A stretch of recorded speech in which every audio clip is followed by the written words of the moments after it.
इस वीडियो को लाइक करें, हमारे चैनल को सब्सक्राइब कर बेल आइकन जरूर प्रेस करें हमारी न्यू वीडियो सबसे पहले देखने के लिए। Hello friends, Radhe Radhe. Friends, आज हम आपको अहोई अष्टमी की कथा सुनाएंगे। एक नगर में एक साहूकार रहता था। उसके 7 लड़के थे, 7 बहुएं तथा एक पुत्री थी। दीपावली से पहले कार्तिक बदी अष्टमी को 7 बहुएं अपनी इकलौती ननद के साथ जंगल में मिट्टी लेने गईं। जहाँ से वे मिट्टी खोद रही थी वहीं पर स्याऊ सेहे की मांद थी। मिट्टी खोदते समय ननद के हाथ से ही का बच्चा मर गया। स्याऊ माता बोली कि अब मैं तुम्हारी कोख बांधूंगी। तब ननद अपनी 7 भाभियों से बोली कि तुम में से कोई मेरे बदले अपनी कोख बंधा लो। तभी भाभियों ने अपनी कोख बंधवाने से इनकार कर दिया, परंतु छोटी भाभी सोचने लगी, यदि मैं कोख न बंधवाऊंगी तो सासू जी नाराज होंगी। ऐसा विचार कर ननद के बदले छोटी भाभी ने अपनी कोख बंधा ली। उसके बाद जब उसे जो बच्चा होता वह 7 दिन बाद मर जाता। एक दिन साहूकार की स्त्री ने पंडित जी से बुलाकर पूछा कि क्या बात है, मेरी इस बहू की संतान 7वें दिन क्यों मर जाती है। तब पंडित जी ने बहू से कहा कि तुम काली गाय की पूजा किया करो। काली गाय स्याऊ माता की भाईली है, वह तेरी कोख छोड़े तो तेरा बच्चा जिएगा। इसके बाद से वह प्रातःकाल उठकर चुपचाप काली गाय के नीचे सफाई आदि कर जाती। एक दिन गौ माता बोली कि आजकल कौन मेरी सेवा कर रहा है। सो आज देखूंगी। गौ माता खूब तड़के जागी तो क्या देखती है कि साहूकार की बेटे की बहू उसके नीचे सफाई आदि कर रही है। गौ माता उससे बोली कि तुझे किस चीज़ की इच्छा है जो तू मेरी इतनी सेवा कर रही है, मांग, क्या चीज़ मांगती है। तब साहूकार की बहू बोली कि स्याऊ माता तुम्हारी भाईली है और उन्होंने मेरी कोख बांध रखी है, उनसे मेरी कोख को खुलवा दो। गौ माता ने कहा, अच्छा।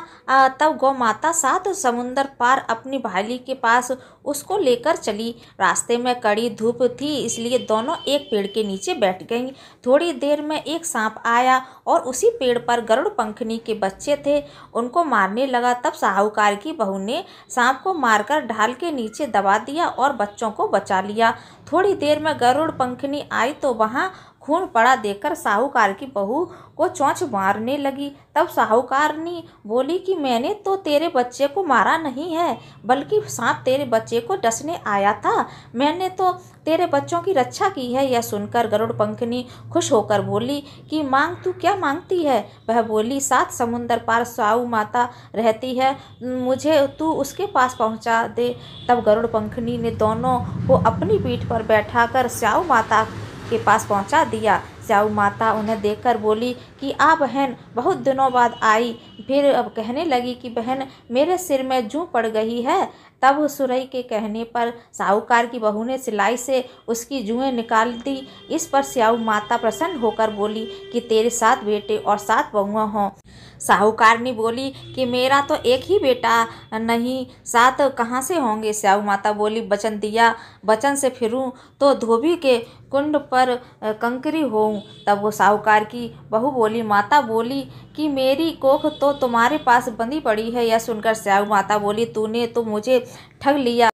मैं तेरी कोख खोलती तो नहीं, परंतु अब खोलनी पड़ेगी। जा, तेरे घर में तुझे 7 बेटे और 7 बहुएं मिलेंगी। तू जाकर उजमन करना, 7 अहोई बनाकर 7 कढ़ाई करना। वह घर लौट कर आई तो उसने देखा 7 बेटे और 7 बहुएं बैठी हैं।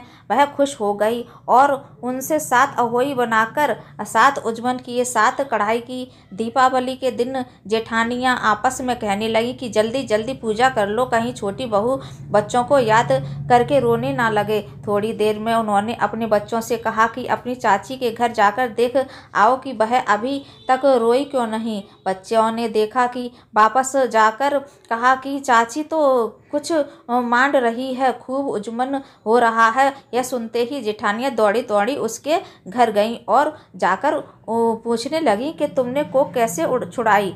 तब वह बोली कि तुमने तो कोख बंधाई नहीं, मैंने बना ली। अब स्याऊ माता ने कृपा करके मेरी कोख खोल दी। स्याऊ माता ने जिस प्रकार उस साहूकार की बहू की कोख खोली, उसी प्रकार हमारी भी खोलियो, सबकी खोलियो, कहने वाले की तथा हुंकार भरने वाले तथा परिवार की कोख खोलिए। बोलो अहोई माता की जय।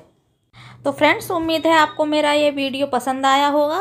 वीडियो पसंद आया हो तो वीडियो को लाइक कीजिए, अपने दोस्तों में ज़्यादा से ज़्यादा शेयर कीजिए, कमेंट कीजिए। अगर आप मेरे चैनल पर पहली बार आए हैं तो प्लीज़ चैनल को सब्सक्राइब कीजिए। Bye bye.